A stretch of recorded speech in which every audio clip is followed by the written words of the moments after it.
Hey guys, 5 Basic Lands here. I'm here with another deck profile. 4-color Reanimator deck. Pretty sweet. But before we start, I have to say, go check out my other box up here that I opened.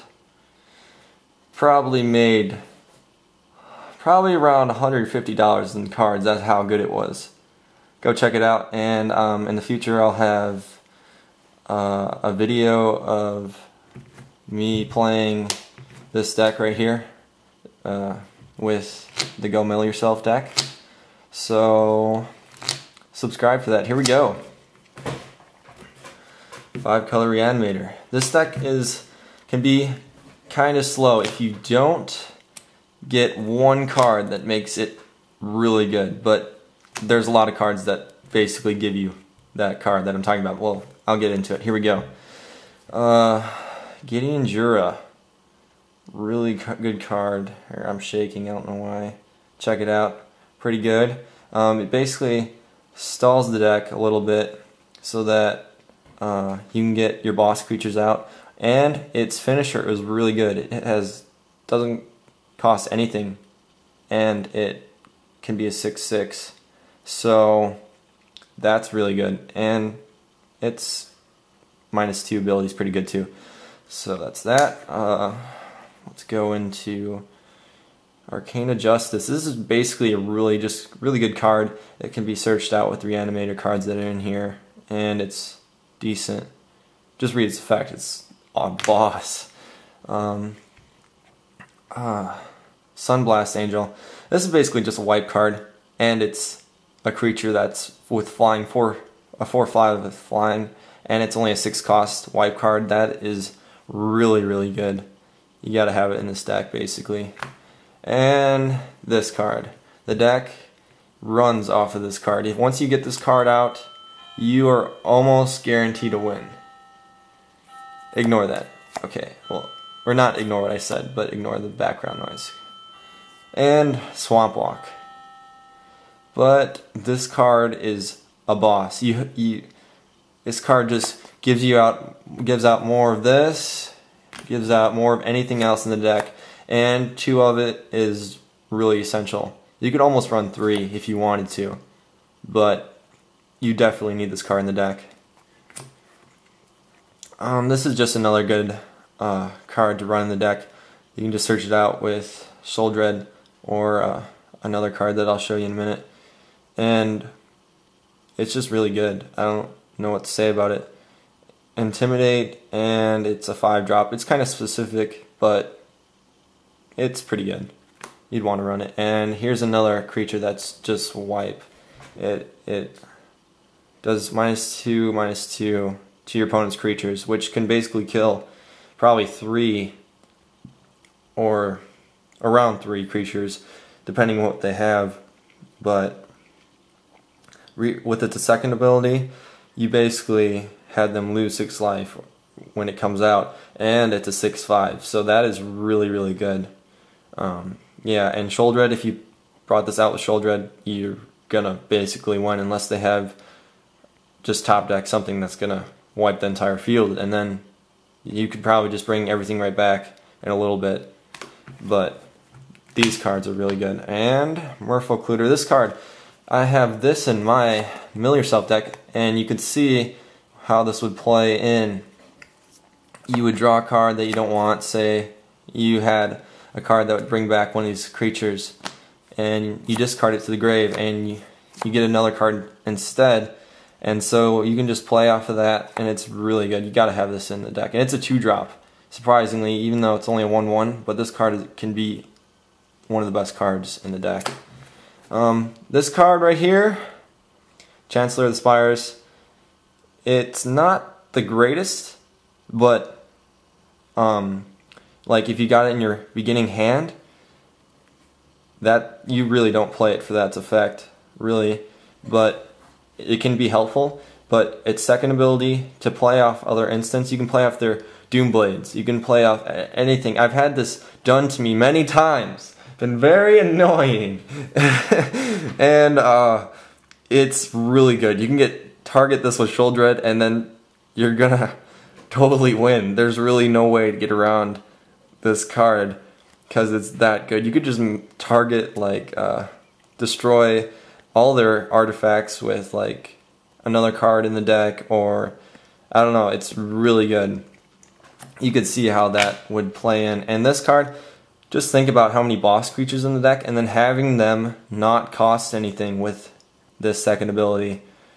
Jin is just a boss. You just activate its ability. Oh, it's a Shoulder. Oh, I can play it for free, and you can play it, activate his ability 2 more times because he has 3 counters. So that can be very, very essential. And we go into Frost Titan. This card is really good. It's not the best, but it's counter ability, but it can be very, very, very good because you can just bring this out. Oh, you basically can't do anything to it unless they're gonna plan to pay 2 extra mana, and it's really good. Just think about how many ways this can play in. And this card is really another wipe card almost. And Undying and 4/2, that's really crazy good. Easy to destroy, so its ability activates, and they usually don't want to, probably, because of its effect. But that's really good. Sooner or later you'll see how this deck works out. Some of you might already know how this works, but Ballfire Dragon, this is pretty good. Just another wipe card, and it's a good creature. Geist of St. Traff, this is just a good 3-drop. You gotta have this in the deck. And as you can see, there's so many different colors in this deck, you gotta have a lot of dual lands. I'll get to those later.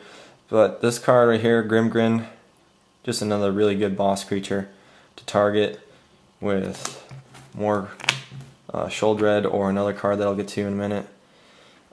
Steel Hellkite, just another target, and the +1/+0 is pretty good, and its second ability is really good too.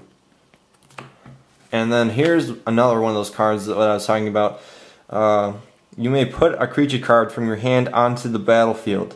Just think about how good it would be to pay 4 mana instead of 6 mana, bring this out, and you get a lot of pluses off of that. You could just get your creatures out way faster. Even though it is a 4 cost and then an additional 4 cost to activate its ability, it can be really, really good.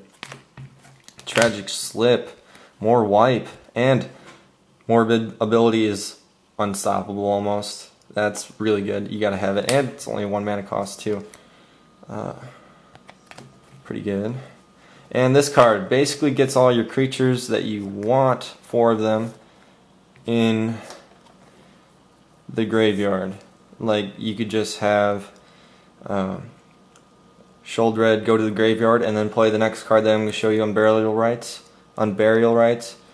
And you pick Unburial Rites and have Shoulder go to the grave, and you play Unburial Rites, get Shoulder back, and then have more cards to play off of. And Flashback, that makes it really good too. You gotta have 4 in this deck. It really plays off really good. And then another 4 card deal that really makes this deck work. Return target creature from your graveyard to the battlefield and Flashback. That makes the deck run incredibly good. It is insane how fast you can get cards out. Instead of turn 9 or 10, turn 5 or turn 4 to get out Shoulder. That is really good. Killing Wave, that's just another wipe card. Really good, actually, from the new set, Avacyn. Red Sun Zenith, just another wipe card. Really good. It basically is an automatic destroy card and gets shuffled back into your deck, so it plays off again, basically, so it's really good. Forge of the Souls, just another way to get cards from your hand into the grave and then be able to play Unburial Rites or other cards like Shoulder. And its miracle cost makes it even better. That's really a good plus. Hey look, another wipe card. So many in this deck. Oops. But that first ability to make it cost less for each creature on the battlefield and deal 13 damage. That's basically going to destroy everything, so that's really good. Curse of Deathly Hold, it's pretty good. I wouldn't say it's the best, but it can work off pretty well. You definitely want to target your opponent. You don't want to target yourself. Don't enchant yourself. That's just stupid. Why would you do that? Here we go for the last two cards before getting to the lands. Oblivion Ring, just to get rid of those creatures that you don't want on the battlefield. This card can definitely win you games. Really good. And if you didn't see the cards, you can just pause it and go back. Let's get into the lands. 15 non-basic lands. You gotta have a lot of non-basic lands because of all the colors. 4 Sulphur Falls, really good. 4 Clifftop Retreat, or 2 actually. 3 Glacial Fortress, pretty good. 2 Isolated Chapel, another good card. Evolving Wilds, to get out your basic lands, it searches them. Now into the basic lands. We only got 11 basic lands in this deck. Pretty darn good. Gotta have those basic lands. You have to. Subscribe for those basic lands. 5 of them actually, but there's only 11. Okay. Anyways, 3 islands. 1, 2, 3. 3 plains. 1, 2, 3, 4, 5 swamps. And that concludes the deck. We can go on to sideboard now. Bloodline Keeper, another card to be searched out, and it's only a 4-drop, and you get creatures. That's good. And it transforms too. Pretty good, not the greatest, but anyways. Life's Finale, more wipe. 2 of them. This is just good against, or good with this deck actually. Surgical Extraction. If you know cards that your opponent has to have, that's really good for the deck. Corrosive Gale. That's basically against token decks. This is against Birthing Pod. You gotta have this against Birthing Pod because the deck doesn't function without Birthing Pod a lot. Revoke Existence. Metalcraft decks, or any decks that run lots of artifacts and enchantments. More wipe. This sideboard can be Solar Flare, like side into, or just wipe. This is good against boss creatures that you don't want to be in a play. Undead Alchemist, good against my deck to be sided in, and just really good in general. Graveyard Hate, I bet you this will be sided into this deck against me. And this is just pretty good. And more Graveyard Hate. Woo! So that's it, guys. If you like this video, give it a like and subscribe, guys. I will have the videos up very soon. Thanks, guys. Subscribe.